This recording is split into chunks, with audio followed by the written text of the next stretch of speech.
Assalamualaikum warahmatullahi wabarakatuh. Apa kabar? Alhamdulillahirabbil alamin. Anak-anakku, jumpa lagi bersama saya Pak Sa dalam pelajaran Bahasa Indonesia kelas 7 semester 2. Kali ini kita akan membahas tentang yang pertama pengertiannya terlebih dahulu ya. Kemudian ciri fabel, unsur fabel dan jenis fabel. Sebelum kita mulai, marilah kita berdoa agar materi yang akan kita pelajari dapat dipahami dan bermanfaat buat kita. Berdoa dimulai. Bismillahirrahmanirrahim.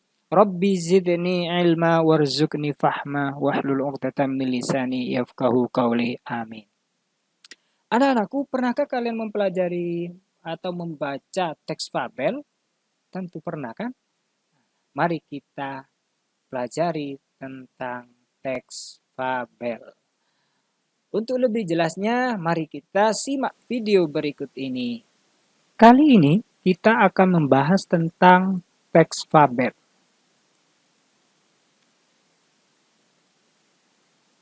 Ada beberapa poin yang akan kita bahas. Yang pertama adalah pengertian. Kemudian pengertian tentang teks fabel, pengertian fabel, kemudian ciri fabel, kemudian unsur fabel, kemudian jenis fabel yang ditinjau dari pemberian watak dan latar. Selanjutnya adalah jenis fabel ditinjau dari kemunculan pesan. Jadi ada 5 pembahasan. Pengertian fabel adalah cerita tentang kehidupan binatang yang berperilaku yang menyerupai manusia. Artinya apa?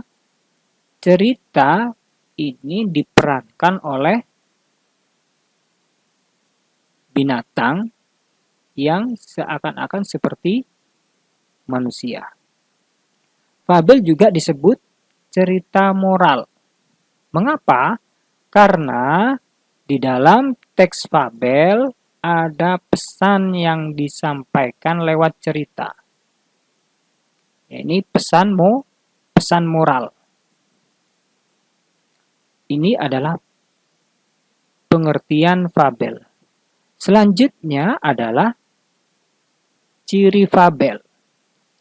Ciri fabel yang pertama adalah tokoh, watak, rangkaian peristiwa, sebab akibat, kemudian latar, ciri bahasa. Jadi ada berapa? Ada 5. Tokoh ini adalah cirinya adalah binatang. Tokohnya diperankan oleh binatang. Binatang ini otomatis karena ini bentuknya cerita, maka binatang tersebut bisa berbicara seperti manusia. Bisa berbicara seperti manusia. Jadi tokoh tersebut bisa berbicara seperti manusia. Kemudian watak. Watak tokoh. Watak tokoh itu wataknya seperti manusia. Jadi binatang tersebut berwatak seperti manusia. Kemudian rangkaian peristiwa di dalam cerita tersebut merupakan rangkaian sebab akibat. Contohnya, jika melakukan hal baik, maka akan berdampak baik. Akibatnya berdampak baik. Jika melakukan hal buruk, maka akibatnya berdampak buruk. Selanjutnya adalah latar. Latar di sini menggunakan latar alam. Contohnya sungai, kemudian danau, lembah, atau alam bebas. Jadi latarnya itu latar alam bebas, sungai, dan sebagainya. Dari segi ciri bahasa, yaitu kalimat naratif. Jadi menggunakan kalimat naratif atau penjelasan yang sifatnya penjelasan atau menjelaskan. Kemudian menggunakan kalimat langsung atau dialog. Di dalam terdapat dialog. Selanjutnya adalah menggunakan kata sehari-hari. Artinya apa? Bahasa yang digunakan adalah bahasa percakapan.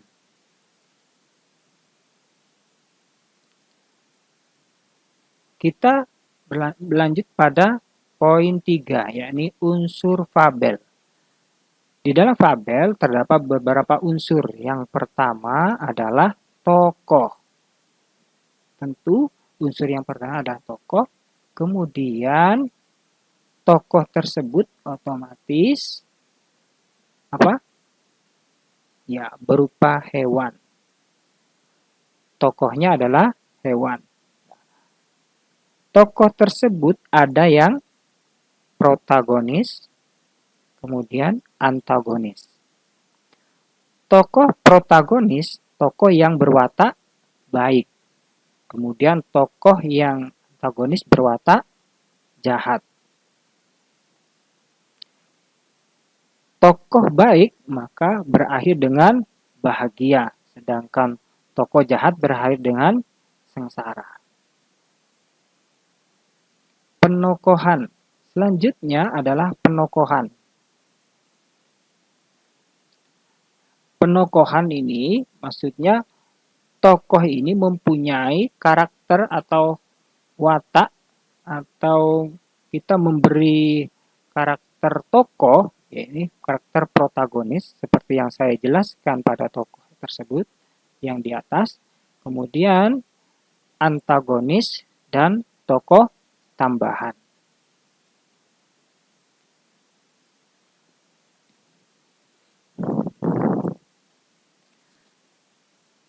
Tokoh protagonis yang saya jelaskan seperti sebelumnya, yakni tokoh yang berwatak protagonis adalah tokoh yang berwatak baik. Kemudian tokoh antagonis adalah tokoh yang berwatak tidak baik atau jahat.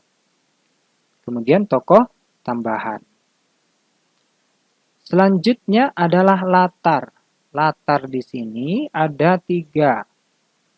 Latar tempat, latar waktu, latar sosial. Kita fokus pada latar tempat, karena ini merupakan ciri dari fabel. Tempatnya di mana? Latar tempat ini, jika teks fabel itu adalah bisa bertempat di hutan, sungai, kolam, lembah, atau alam bebas.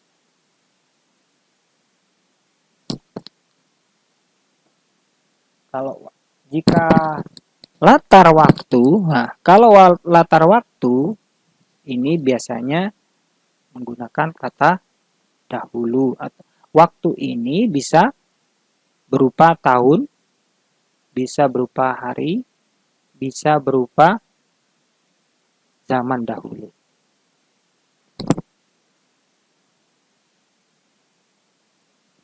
Selanjutnya adalah latar sosial.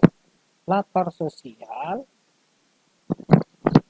adalah latar di mana tokoh bisa berperan sebagai,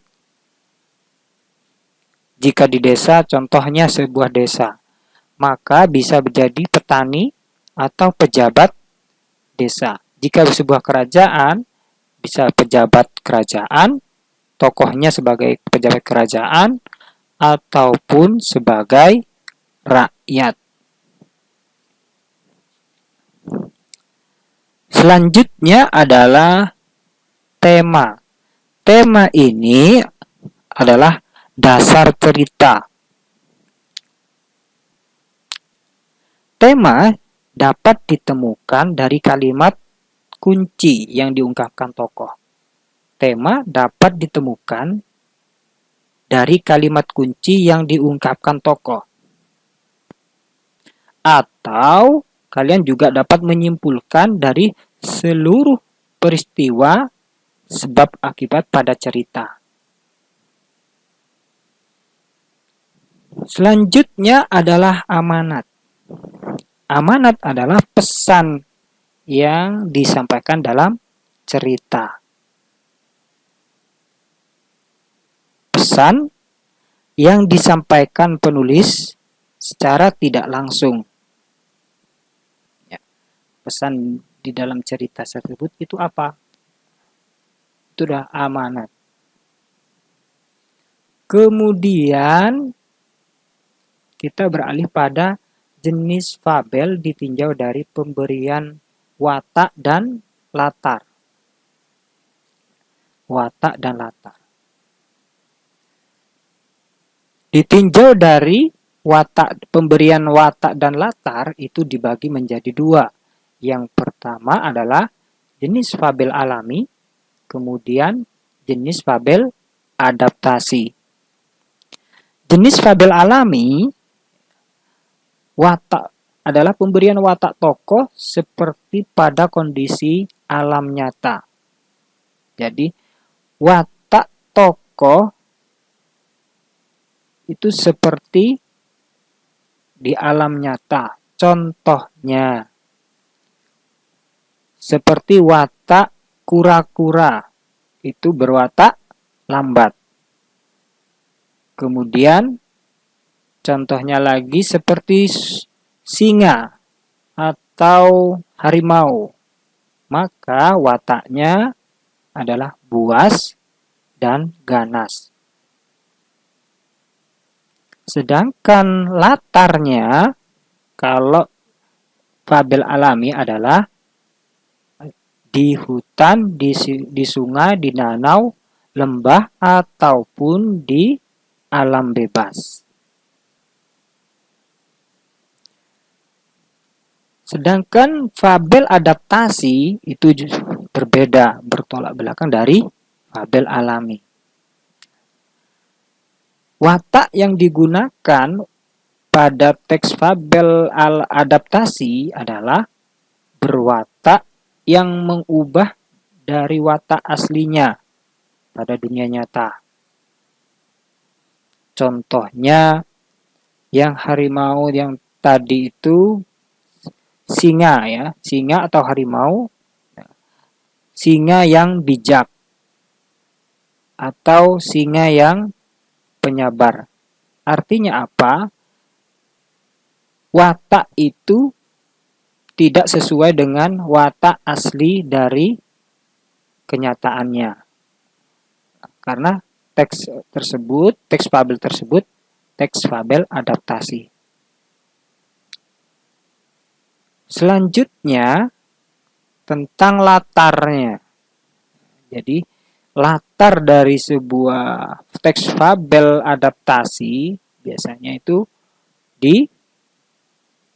bukan pada di dunia nyata. Bisa di rumah, di jalan, di sekolah, atau di perkotaan. Ini adalah fabel adaptasi. Dapat disimpulkan, fabel alami itu wataknya seperti kondisi nyata, sedangkan latarnya sesuai habitatnya. Sedangkan fabel adaptasi berwatak kebalikan dari kondisi nyata, sedangkan latarnya itu di kota atau di sekolah atau di perkotaan. Tidak sesuai dengan kenyataannya. Itu adalah fabel adaptasi. Selanjutnya adalah jenis fabel yang ditinjau dari kemunculan pesan atau kodanya. Dilihat dari kemunculan pesan itu ada dua. Fabel dengan koda dan fabel tanpa koda. Fabel dengan koda yaitu fabel yang menampilkan pesan secara eksplisit atau jelas di akhir cerita. Fabel yang menampilkan pesan secara eksplisit atau jelas di akhir cerita. Ini pesannya di akhir dan jelas sekali kalimatnya. Kemudian teks fabel tanpa koda. Teks fabel tanpa koda yaitu fabel yang tidak menampilkan pesan secara eksplisit atau secara tidak jelas di akhir cerita, melainkan tersimpan secara implisit atau tersirat. Jadi harus membaca terlebih dahulu secara keseluruhan, terus kemudian mengetahui sebab akibatnya baru dapat menyimpulkan pesan yang disampaikan dalam cerita. Demikian dari saya, kurang lebihnya mohon maaf. Assalamualaikum warahmatullahi wabarakatuh.